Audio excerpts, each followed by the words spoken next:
Royals dominate Cubs 8-4. Game recap and highlights. July 23rd, 2025. Lightning in the Windy City. Royals homer barrage leaves Cubs reeling. Imagine witnessing a power-hitting spectacle that leaves a top-ranked team in the dust. Welcome to the Royals' electrifying 8-4 victory over the Chicago Cubs at Wrigley Field on July 23rd, 2025. At the heart of this thrilling win was Vinnie Pasquantino, who unleashed his mighty bat to hit not one, but two 400-foot-plus two-run homers, complemented by a double, all within a remarkable 3-for-4 afternoon.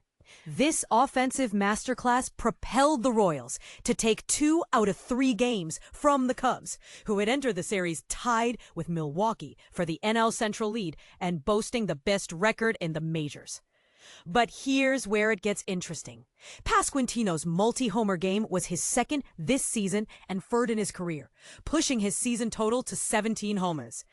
This feat is all the more impressive considering he had mustered only 1 hit in his previous 16 at-bats, showcasing his ability to bounce back in style. Pasquantino wasn't alone in the home run derby. Salvador Perez, the seasoned veteran, and rookie sensation Tyler Tolbert also launched 2-run homers, with Tolbert's being his first in the major leagues. And this is the part most people miss. Tolbert's historic moment came in the 6th inning, effectively sealing the deal with an 8-2 lead, before later exiting the game in the 8th due to muscle cramping. On the opposing side, Matt Shaw and Pete Crow-Armstrong managed to dent the scoreboard with solo shots for the Cubs, but it was too little, too late. The Cubs' Colin Rea, who had been on a 4-start winning streak, was tagged with 6 runs, 5 earned on 6 hits in 5 innings. The stark contrast to his previous 1.90 ERA over 23 2/3 innings in his last 4 starts. Key takeaway: Seth Lugo's steady performance, with 6 innings pitched, 2 runs allowed, and 6 strikeouts, set the foundation for the Royals' victory, which was efficiently wrapped up by 3 relievers. Food for thought. Can the Cubs quickly rebound from this setback to maintain their grip on the NL Central lead, or will this loss spark a chain reaction? Share your thoughts in the comments. Looking ahead, Royals right field Michael Wacha, 4-9. 3.62 ERA, faces off against Guardians right field Gadden Williams, 6-4, 3.54 on Friday in Kansas City. Cubs LA field Shota Imanaga, 7-3, 2.40, goes head-to-head with White Sox right field Adrian Hauser, 5-2, 1.89 at right field on Friday. Stay in the loop. For more MLB action and updates, visit https://abnews.com/themlb. Cubs versus Royals. Key takeaways and player highlights. Cub Tracks is on the radar, and the game is shaping up to be an interesting one. The Chicago Cubs, known for their storied history and passionate fan base, are facing a tough challenge. Any Major League Baseball MLB team can beat you on any given day, but the good teams will consistently come out on top. One of the notable absences from the Cubs lineup is Kyle Tucker, who was given the day off due to a contusion from a foul ball hit on Tuesday. Ouch! That must have been painful. I know I'd be on crutches if I got hit like that. In typical coach speak, they're calling it a knee issue. Despite the setback, the Cubs fielded a strong lineup, including Colin Rea, a veteran pitcher who has been performing exceptionally well, especially since the All-Star break. Rea faced off against Seth Lugo, a player who has been generating a lot of trade rumors. Lugo has been a solid performer, and many fans and analysts believe he could be a valuable addition to the Cubs roster. But here's where it gets controversial. Is it worth making a trade for Lugo? Or should the Cubs focus on developing their younger talent? The Kansas City Royals brought a lineup filled with familiar faces, including Adam Frazier, Jonathan India, and Seiya Suzuki. However, things didn't go entirely smoothly for the Royals. Suzuki made an error, allowing a ball to slip through his grasp, which could have been costly. On the other hand, Vinnie Pasquantino, known for his powerful hitting, wasted no time in putting the Royals ahead with a 2-run homer, just 6 pitches into the game. Rea managed to keep the score close, but the pressure of such a high-stakes start can wear down even the most experienced pitchers. The absence of Bobby Witt Jr., who is also dealing with a knee issue, might have helped the Cubs' defense. However, Salvador Perez, the Royals' star catcher, continued to extend the lead with some impressive batting. The Cubs managed to chip away at the score, but Pasquantino wasn't done yet. He continued to play long ball, and the Cubs couldn't catch up. Matt Shaw and Pete Crow-Armstrong added to the Royals' lead with some deep hits. By the end of the game, it was clear that the Royals were in control. The Cubs will have to regroup and prepare for their upcoming series against the Chicago White Sox, starting Friday at Guaranteed Rate Field. The Cubs have Thursday off, giving them a chance to rest and strategize. And this is the part most people miss. The Cubs' leadership structure is unique, creating both constraints and opportunities. This unusual dynamic can either hinder or enhance the team's performance, depending on how it's managed. For those interested in the trade deadline, Jeff Passan from ESPN has some intriguing insights. He suggests that Mackenzie Gore, a starting pitcher, could be a great fit for the Cubs. Meanwhile, Patrick Mooney from The Athletic explores the Cubs' pitching needs and questions how long Ben Brown will remain in their plans. What do you think?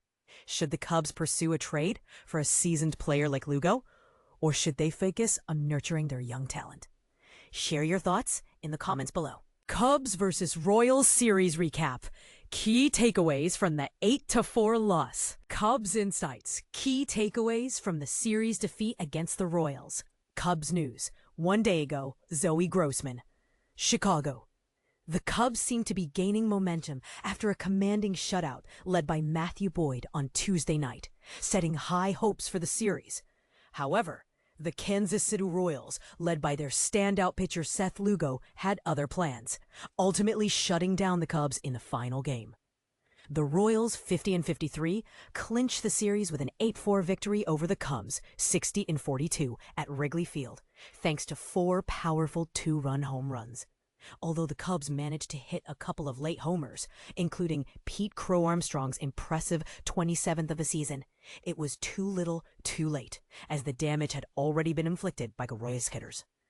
Here are 3 significant lessons we gleaned from this decisive rubber match. 1. Overcoming early mistakes. The Cubs' first inning was a disaster from the start. Just 3 pitches into the game, Seiya Suzuki misjudged a routine fly ball near the right field corner, allowing Royals leadoff hitter Adam Frazier to reach second base due to the blunder.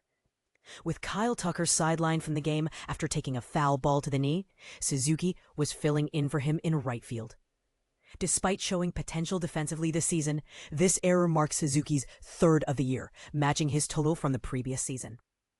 As the inning progressed, with 1 out and a runner on 3rd for Kansas City, Vinnie Pasquantino launched the fastball from Colin Rea 406 feet into the stand, giving the Royals an early 2-0 lead before Lugo even took the mound. 2. Rea's struggles. Colin Rea entered Wednesday's game with a strong July performance, having allowed only 1 earned run in each of his previous starts against the St. Louis Cardinals, Minnesota Twins, and Boston Red Sox, all of which resulted in wins for the Cubs. However, this outing was far from what he had hoped for. The combination of Suzuki's error and Pasquantino's 2-run homer set the tone for a challenging first inning. Salvador Perez added to the Cubs' woes in the 3rd inning with another 2-run homer that sailed into the left field bleachers. While Rea managed to regain some composure in the following innings, Pasquantino continued to be a thorn in his side, hitting a blistering 109.3 mile-per-hour double in his 2nd at-bat, and then following up with another 2-run homer in his 3rd appearance against Rea. This season, Rea has allowed 4 or more earned runs in 6 of his 17 starts, finishing this game after 5 innings with 6 runs, 5 earned on 6 hits and 3 strikeouts. 3. Shaw's resurgence. The All-Star break proved to be a turning point for Matt Shaw. The rookie 3rd baseman, who had been struggling with a dismal 1-for-27 slump, 0.037 at the start of July, emerged from the break swinging with renewed vigor. His solo home run in the bottom of the 7th inning, while not enough to change the outcome of the game, marked his 3rd homer since the break, surpassing his total of 2 homers from the previous 63 games. During the 6-game homestand, Shaw batted an impressive .500, 9 for 18, hitting 3 home runs, driving in 6 runs, and accumulating 18 total bases with just 1 strikeout. This performance has elevated his season slash line to .222, to .292, to .338.630 OPS, with 5 home runs and 21 RBIs. After a day off on Thursday, the Cubs are set to face the White Sox in a crosstown matchup at Wrigley Field.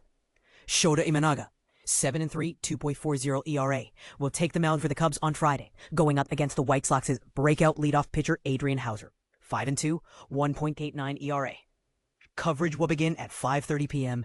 CT on Marquee Sports Network.